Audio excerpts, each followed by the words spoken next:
अस्सलाम वालेकुम, welcome to my YouTube channel view updates tech. तो कैसे हैं आप सब। आज की इस वीडियो में हम टॉपिक नंबर 116 से स्टार्ट करेंगे। जैसे कि हमने पिछली वीडियो में 10 टॉपिक्स को कवर किया था, तो आज की वीडियो हम स्टार्ट करते हैं। इससे पहले अगर आप मेरे चैनल पे फर्स्ट टाइम है तो उसको सब्सक्राइब लाजमी कीजिएगा और बेल आइकन बटन क्लिक कर दें ताकि आपको न्यू अपडेट्स मिलती रहें।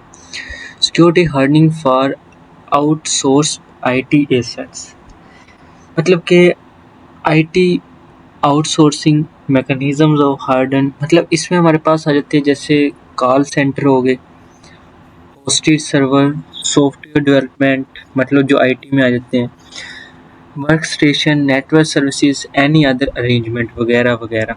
मतलब प्रॉब्लम यह है कि आउटसोर्स सिस्टम भी कंपनी की सिक्योरिटी का पार्ट होता है। मतलब जो हो तो आउटसोर्स, लेकिन फिर भी है तो कंपनी का पार्ट ही ना। सिक्योरिटी मैकेनिज्म मतलब information security policies, vendor contact, security project manager, periodic review and analytics. इसके बाद इम्पोर्टेंट कंसिडरेशन, सिक्योरिटी रिक्वायरमेंट्स को रिक्वेस्ट फॉर पर्पस में इंक्लूड करें। वेंडर सेलेक्ट करते वक्त सिक्योरिटी को इवैल्यूएशन का पार्ट बनाएं। कॉन्टैक्ट में इंफॉर्मेशन सिक्योरिटी क्लासेस इंक्लूड करें। सिक्योरिटी एवोल्यूशन, जिसमें हमारे पास internet audit, third party security review, vulnerability penetration, support security आता है। उसके नेक्स्ट हमारे पास है टॉपिक नंबर 117, जिसमें हमने बात करना है what is vulnerability management. Vulnerability क्या है? सबसे पहले तो आपको ये पता होना चाहिए what is vulnerability. Vulnerability system की वीकनेस फ्लो जो अटैकर एक्सपोर्ट कर सकता है। ठीक है, मतलब एग्जांपल देता हूँ।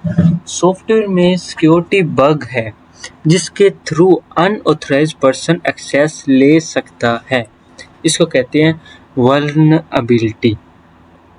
वल्नरेबिलिटी का इशू फिक्स कैसे करें?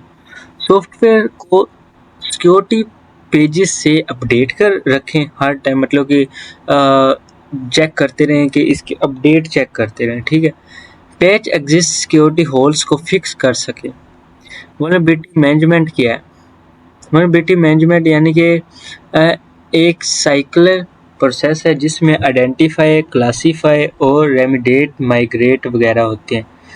वल्नरेबिलिटी असेसमेंट VA का पर्पस है सिस्टम, नेटवर्क और इंफ्रास्ट्रक्चर की सिक्योरिटी वीकनेस आइडेंटिफाई और क्लासीफाई करना।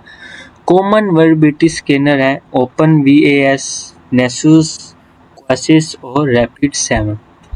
उसके बाद नेक्स्ट हमारे पास है टॉपिक नंबर 118, जिसमें हमने बात करते हैं step of vulnerability management life cycle. Step सबसे पहले एनालाइज, फिर है प्रिपेयर, फिर हमारे पास स्कैन, फिर है एसेस, फिर है पेजेस एंड फिर रीस्कैन। सबसे पहले हमने एनालाइज करना है कि पहले आइडेंटिफाई करें कि क्या स्कैन करना है। ठीक है, मतलब कि हमारे पास कुछ कंपनी के सर्वर वगैरह उनको हमने स्कैन करना है।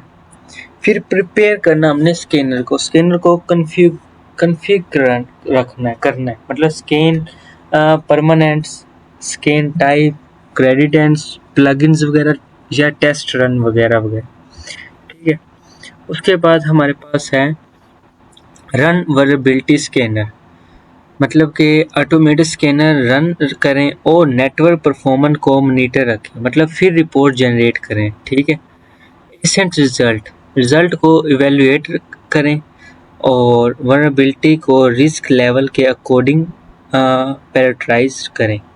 ठीक है, पेजेस सिस्टम, वल्नरेबिलिटी के लिए research, test page, apply page और मॉनिटर वगैरह, यानी कि पैच को पहले टेस्ट करें, इम्पोर्टेंट, और ये इम्पोर्टेंट है हमारे लिए। फिर हम उसको वेरीफाई करें और फिर उसको रीस्कैन करें। Why is software insecure? Software insecure क्यों होता है? कनेक्टिविटी मतलब कि सबसे मेन चीज़ होती है कनेक्टिविटी। मतलब आज एक सॉफ्टवेयर इंटरनेट और नेटवर्क से हाईली कनेक्टेड होता है। अब जाहिर सी बात है, इंटरनेट और नेटवर्क से कनेक्ट है तो हैक तो हो सकता है ना, इनसिक्योर तो हो सकते हैं ना। जिसमें हमारे पास आ जाते हैं एक्सटेंडेबिलिटी, मतलब सॉफ्टवेयर में न्यू फीचर, प्लगइन्स और एक्सटेंशन ऐड होती रहती हैं और इस फ्लेक्सिबिलिटी की वजह से न्यू वल्नरेबिलिटी इंट्रोड्यूस हो सकती है। ठीक है, तो यहाँ पे उसके बाद है कम्प्लेक्सिबिलिटी यानी कि सॉफ्टवेयर मतलब मॉडर्न सॉफ्टवेयर बहुत लार्ज और कम्प्लेक्स है, मतलब मोर कम्प्लेक्सिबिलिटी वल्नरेबिलिटी को फाइंड प्रिवेंट करना डिफ़िकल्ट है। मोनोकल्चर, हमारे पास मोनोकल्चर है। मोनोकल्चर मतलब कि अगर बहुत ज़्यादा computer same operating system software use कर रहे हों और उसमें वल्नरेबिलिटी हो तो large number of system affect हो सकते हैं। ठीक है, मतलब अगर मैं एक एग्जांपल देता हूँ, अगर एक वाइडली यूज ऑपरेटर सिस्टम है, अगर मेजर वल्नरेबिलिटी आ जाए तो उसको यूज़ करने वाले बहुत से सिस्टम रिस्क में आ सकते हैं। उसके बाद हमारे पास है next 120, why is VM program required. सबसे पहले हमारे पास इसमें आ जाता है पैच। क्या है पैच? सॉफ्टवेयर अपडेट होता है जो बग्स और स्पेशली सिक्योरिटी वल्नरेबिलिटी को फिक्स करता है। पैच मैनेजमेंट क्या है? पैच को एक्वायर, टेस्ट, इंस्टॉल और वेरीफाई डॉक्यूमेंट, ठीक है, करने का प्रोसेस पैच मैनेजमेंट है। पैच मैनेजमेंट टास्क, इसके टास्क है सबसे पहले तो मतलब कि हमने उसको मेंटेन करना है, डिसाइड करना है कि कौन सा पैच किस सिस्टम के लिए रिक्वायर्ड है, पैच प्रॉपर्ली इंस्टॉल करना है और इंस्टॉलेशन के बाद हमने सिस्टम रेस्ट करना है। ठीक है, उसके बाद पैच का करने का रिस्क, अगर सिस्टम अनपैच है तो अटैकर एग्जिस्टेंट वल्नरेबिलिटी एक्सप्लॉइट कर सकता है। ठीक है, VM प्रोग्राम क्यों रिक्वायर्ड है? ताकि ऑर्गेनाइजेशन आइडेंटिफाई करें और वल्नरेबिलिटी आइडेंटिफाई करें, पैच टाइमली अप्लाई करें, सिक्योरिटी वीकनेस रिड्यूस करें और रीस्कैन करके हम कंफर्म कर सकें कि वल्नरेबिलिटी टाइमली आइडेंटिफाई हो रहा है या नहीं। उसके बाद नेक्स्ट हमारे पास है टॉपिक 121, CVE और वल्नरेबिलिटी डेटाबेस।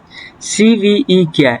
मतलब कि इसका फुल फॉर्म है कॉमन वल्नरेबिलिटी एंड एक्सपोसिस। मतलब CV public now cyber security vulnerability को कॉमन नेम यानी कि कॉमन नेम हम उसको कह सकते हैं जो प्रोवाइड करता हमें, यानी डिफरेंट सिक्योरिटी टूल्स और ऑर्गेनाइजेशन एक वल्नरेबिलिटी को सेम आइडेंटिफायर से रेफर करते हैं। इसमें हमें एक एग्जांपल दी गई है जिसमें मतलब कि हमें बताया गया है कि CVC 2017 से 10/778 या एक स्पेसिफिक पब्लिक नाउ वल्नरेबिलिटी का आइडेंटिफायर है। What is MVD? MVD क्या है? MVD है हमारे पास नेशनल वल्नरेबिलिटी डेटाबेस, मतलब कि information edition, analysis, database information और रिसर्च वल्नरेबिलिटी के साथ प्रोवाइड करता है। CVC कॉमनली वल्नरेबिलिटी आइडेंटिफायर और NVD हमारे पास नेचुरल है। तो NVD सिक्योरिटी स्कोर हमारे लिए मतलब कि वल्नरेबिलिटी की सिक्योरिटी एक्सेस करने के लिए हमें CVSS यानी कि कॉमन वल्नरेबिलिटी स्कोर सिस्टम तक जाना पड़ेगा। उसके बाद इसके मेजर आ जाते हैं, ये बाकी इसके अंदर आप कर लीजिएगा। उसके बाद what is an exploit? Exploit हमारे पास क्या है? एक्सप्लॉइट हमारे पास एक ऐसा प्रोग्राम कोड होता है जिसके किसी सिक्योरिटी वल्नरेबिलिटी का एडवांटेज उठाना है ताकि अटैकर उस वीकनेस को अपने बेनिफिट के लिए यूज़ कर सके। इसमें हमारे पास रिमोट एक्सप्लॉइट भी आ जाता है। रिमोट एक्सप्लॉइट से मुराद है नेटवर्क के थ्रू वल्नरेबिलिटी एक्सप्लॉइट होती है और अटैकर को पहले से सिस्टम एक्सेस की ज़रूरत नहीं होती। मतलब एक एग्जांपल देता हूँ, अटैकर इंटरनेट के थ्रू वल्नरेबिलिटी सर्वर को टारगेट करता है, मतलब इसमें है रिमोट एक्सप्लॉइट। उसके बाद हमारे पास लोकल एक्सप्लॉइट भी आता है। लोकल एक्सप्लॉइट में अटैकर क्या करता है? अटैकर के पास पहले से वल्नरेबिलिटी सिस्टम का एक्सेस होता है और एक्सप्लॉइट के थ्रू वो हाई प्रिविलेंस हासिल करने की कोशिश करता है।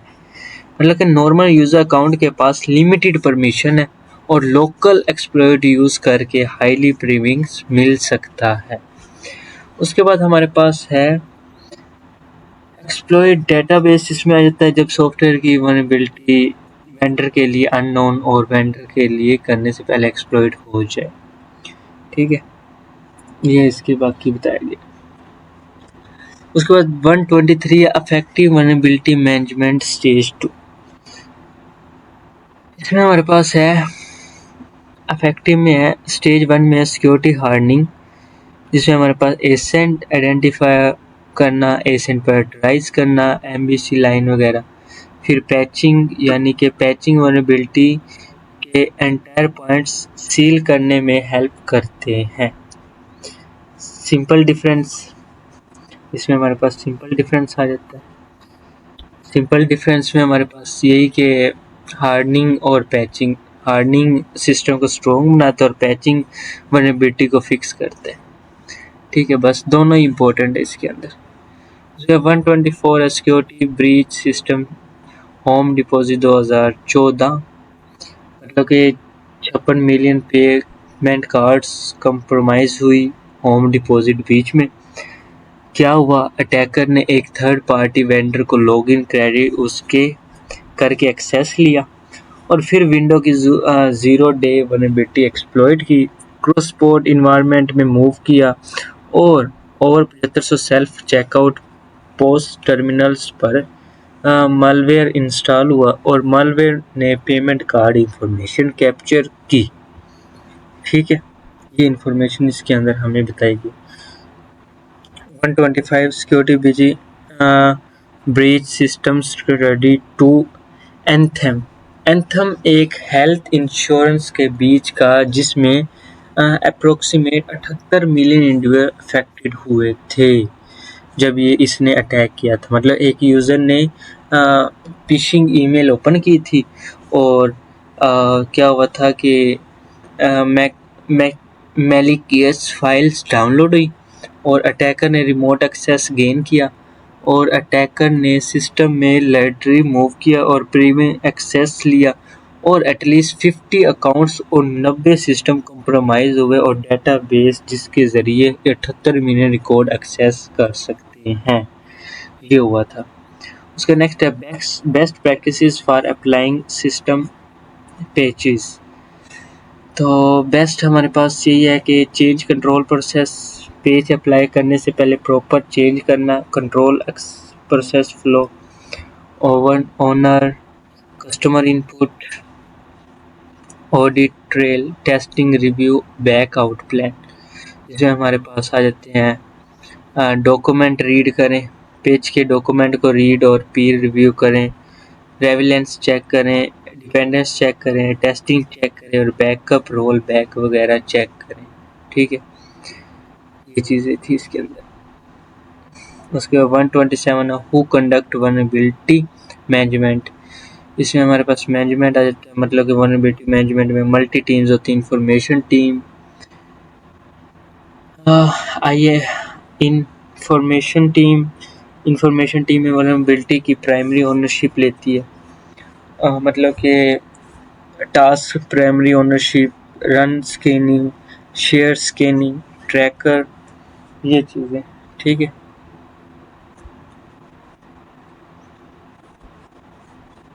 उसके बाद हमारे पास नेक्स्ट है, इसमें आईटी ओप्स टीम, मतलब कि आईटी ओप्स टीम ओनर होता है जो रिस्पॉन्सिबिलिटी लेता है, यानी कि वल्नरेबिलिटी रिपोर्ट रिसीव करना, इम्पैक्ट करना, उसको समझना, उसको चेक करना, ये उसका काम होता है ओपन ओप्स टीम का। 128 नेसेस फीचर्स। नेसेस वल्नरेबिलिटी स्कैनिंग के लिए यूज़ होने वाला टूल है ये एक टूल होता है, ठीक है, जो रिपोर्ट को वल्नरेबिलिटी या होस्ट के अकॉर्डिंग शॉर्ट कर सकते हैं। Scan types, asset discovery, asset host find करना, ठीक है, और अनक्रीडेबिलिटी स्कैन करना, क्रेडिबिलिटी स्कैन करना, कंप्लायंसी और कन्फिगरेशन चेक करना और रिस्क स्कोर देखना, इसके अंदर रिस्क स्कोर कितना है, ये चीज़ें, यानी कि क्रिटिकल, हाई, मीडियम, लो, ये चीज़ें इसकी सारी हमने चेक करनी है उसने। उसके बाद 129 है क्वालिसिस फीचर एक वल्नरेबिलिटी मैनेजमेंट सिक्योरिटी टूल है जो क्लाउड बेस्ड सर्वर के तौर पर अवेलेबल है। मतलब कि इसके अंदर इम्पोर्टेंट हमारे फीचर क्लाउड बेस्ड सर्विसेज हमें देता है, ऑन प्रेमाइज डिवाइस ऑप्शन देता है, कंप्लीट सूट और स्टेबल डेवलपमेंट करता है। ये चीज़ें यानी कि ठीक है। एक इम्पोर्टेंट पॉइंट, कॉल साइज में स्केल वीएम टूल और मल्टी मॉडल्स प्रोवाइड करता है। ठीक है। कंपनी कॉल साइज यूज करना अपने होस्ट डिस्कवर करती है। उसका 130 है ये चीज़ें। उसका नेक्स्ट है 130 न्यूज़ डेमो 1, जिसमें न्यूज़ स्क्रीन मतलब कि वो एक अपने लॉगिन करता है, उसके अंदर न्यूज़ स्क्रीन में जाता है जिसके वो एम्प्टी होता है। फिर उसके अंदर कोई भी एक न्यूज़ स्क्रीन सेलेक्ट करता है और फिर उसको नेम, डिस्क्रिप्शन और सारा कुछ देता है। फिर उसका डैशबोर्ड आ जाता है। फिर उसके अंदर अपना यानी कि ये सारा कुछ दे दिया, फोल्डर नेम और नेम ये सारा कुछ दे दिया। ठीक है। और फिर वो एक लोकल कॉन्फ़िगरेशन में स्कैन करता है। ठीक है। मतलब कि एग्जांपल दूँ ना कि एक विंडोज सिस्टम को CSIS कंपाइल्स के अगेंस्ट चेक करने के लिए अप्रोक्सीमेट कंपाइलर स्कैन कॉन्फ़िगरेशन किया जा सकता है। यहाँ पे अपने वीडियो को एंड करना था, लेकिन नेक्स्ट भी इसी टॉपिक पे है न्यूज़ डेमो 2 पे, तो हम वो भी रीड कर लेते हैं। 7 डेज़ फ्री ट्रायल होता है, आप ट्रायल करना चाहे तो आप कर सकते हैं। ये वेबसाइट का लिंक भी यहाँ पे दिया हुआ है। उसके बाद एडवांस स्कैन करता है और फिर प्लगइन्स चेक करता है, स्कैन करता है प्रोग्रेस को, स्कैन करता है उसकी रिपोर्ट को, और सबसे मेन चीज़ वेब एप्लीकेशन का टेस्ट करता है, क्रेडिट्स चेक करता है और क्रेडिट पैजेस भी ऑडिट करता है। सबसे मेन चीज़ है ये इसकी। ठीक है। तो इसके बाद यहाँ पे हमारे पास फिर डायरेक्ट हमारा नेक्स्ट टॉपिक आ जाता है 136। तो क्योंकि वो टॉपिक्स यहाँ पे मिसिंग है, तो हमारे पास नेक्स्ट 136 आ जाता है। तो how do VM scanner work? VM scanner work कैसे करता है? सबसे पहले तो वो चेक करता है होस्ट को। क्या करता है? होस्ट को चेक करता है लाइव, और टारगेट करता है कंप्यूटर को, और फिर रनिंग करता है। मतलब अगर सर्वर बिल्कुल अनरीचेबल है तो स्कैनर उस पर अननेसेसरी स्कैनिंग भी कर सकता है। फिर फायरवॉल डिलीशन, मतलब स्कैनर करता है, चेक करता है टारगेट पहले कि फायरवॉल डिवाइस है या नहीं, इससे पहले नेटवर्क इन्फ्रेक्शन करे। फिर TCP और UDP पोर्ट का स्कैन करता है, और फिर OS डिलीशन करता है। OS डिलीशन मतलब कि ओपन और क्लोज पोर्ट्स चेक करता है। ठीक है। फिर TCP UDP को चेक करते हैं, फिर वल्नरेबिलिटी असिस्टेंट को देखते हैं। मतलब कि अब स्कैनर डिटेक्ट सर्विस की वल्नरेबिलिटी चेक करता है। पहले सर्विस का वेरिएंट आइडेंटिफाई करता है और फिर उसकी स्पेसिफिक वेरिएंट की एप्लीकेबल करता है। ठीक है। उसके बाद डायरेक्ट हमारे पास टॉपिक नंबर 139 आ जाता है। ओपन सोर्स वल्नरेबिलिटी स्कैनर करें ये है, और लॉगिन करें, उसका पासवर्ड, लाइव डेमो चेक कर सकते हैं आप। डैशबोर्ड, टास्क, रिपोर्ट, मतलब कि ग्रीन बोन के अंदर आप ये उसके हैकर्स, अटैक वगैरह सारी चीज़ें चेक कर सकते हैं। उसके नेक्स्ट हमारे पास है टॉपिक नंबर 140, सिगेशन फ्रीक्वेंसी ऑफ VM स्कैनिंग। इस टॉपिक में बताया गया है कि ऑर्गेनाइजेशन की सिक्योरिटी मेजॉरिटी के अकॉर्डिंग वल्नरेबिलिटी स्कैनिंग की फ्रीक्वेंसी इंक्रीज होती है। स्टार्टिंग स्टेज में कुछ ऑर्गेनाइजेशन यानी कि साल में 1 स्कैन करती है या स्कैनिंग बिल्कुल नहीं करती है। ठीक है। ये चीज़ें pre responsibility at the start, मतलब कि वो चेक नहीं करता। डेवलपिंग ए मैच्योर ऑर्गेनाइजेशन, मतलब फिर उसको वो स्कैन करता है 3 मंथ के लिए। क्वालिफाइड स्कैन को कहते हैं, 3 मंथ के लिए उसको स्कैन करता है। मैच्योर ऑर्गेनाइजेशन मंथली स्कैनिंग करता है, मंथली रिकमेंडेशन चेक करता है, मंथली उसकी रिपोर्ट बनाता है। मोस्ट मेजॉर ऑर्गेनाइजेशन मतलब कि फोर्टनाइट स्कैन, मतलब हर 2 वीक बाद उसको चेक करता है। ये भी बहुत अच्छा काम है, मतलब कि कुछ मंथ बाद वो फिर हैकर भी हैक कर सकता है। तो यहाँ पे हम अपनी वीडियो को करते हैं एंड, क्योंकि हमारे पास 116 से 140 तक लेक्चर हो चुके हैं, तो वीडियो ऑलरेडी काफ़ी लेंथी बन गई है।